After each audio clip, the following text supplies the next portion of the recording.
On the morning of March 23, 2021, global commerce moved on its usual tight schedules. Cargo was in transit, shelves were stocked, and the world's supply chains appeared perfectly secure. Then, a single ship drifted off course. The Ever Given, a massive container vessel, became wedged completely sideways across the banks of the Suez Canal. For 6 straight days, nothing could pass. That single traffic jam cost the global economy $54 billion.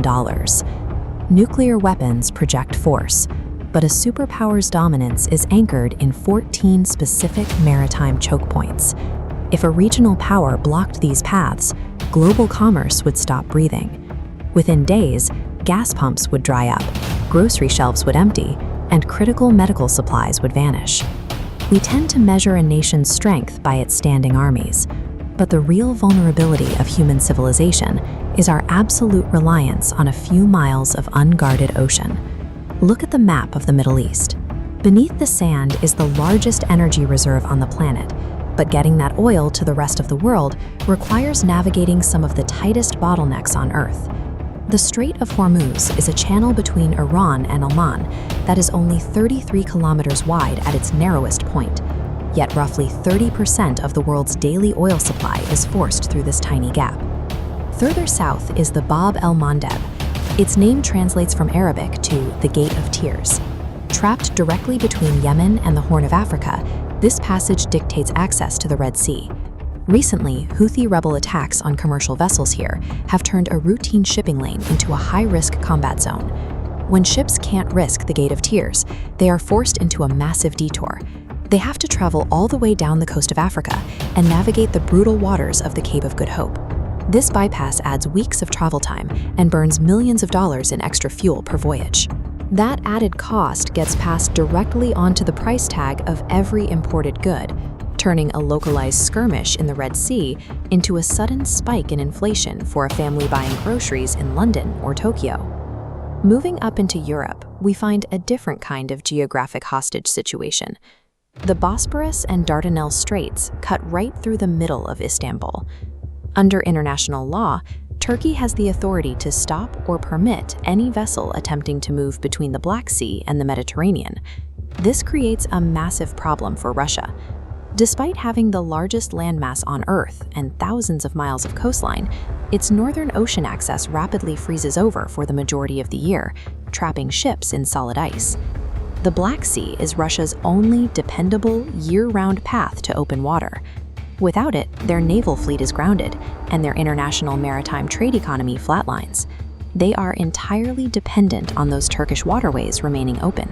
Because of an accident of geography, a single nation dictates the maritime capabilities of a nuclear superpower. Turkey can effectively blockade the Russian Navy without firing a single shot. Over in Asia, the constraints get even tighter. Between Malaysia, Singapore, and Indonesia sits the Strait of Malacca. A quarter of all global sea trade, including nearly all the oil powering the economies of Japan, South Korea, and China, funnels through this one shipping lane. This creates what geopolitical analysts call the Malacca Dilemma for Beijing. If an armed conflict ever broke out, the United States Navy could park its ships at the mouth of this strait and sever China's entire supply line, suffocating their economy almost immediately. That fear of blockade pushes the focus directly onto the Taiwan Strait. Taiwan functions as a global microchip manufacturing hub, but its location makes it the world's most dangerous geopolitical cage. For China, Taiwan is a physical barricade. From the Philippines up through Taiwan and into Japan, there is a continuous wall of islands.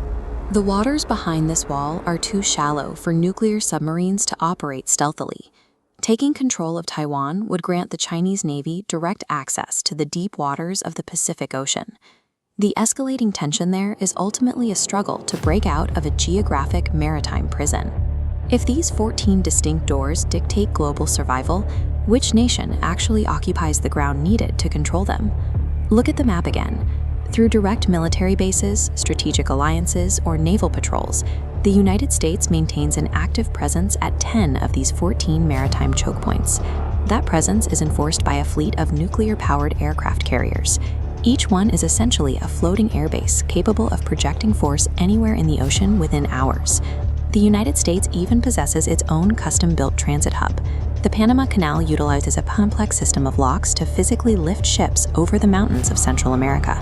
This allows the U.S. Navy and its commercial allies to rapidly shift forces and cargo between the Atlantic and the Pacific without sailing around South America.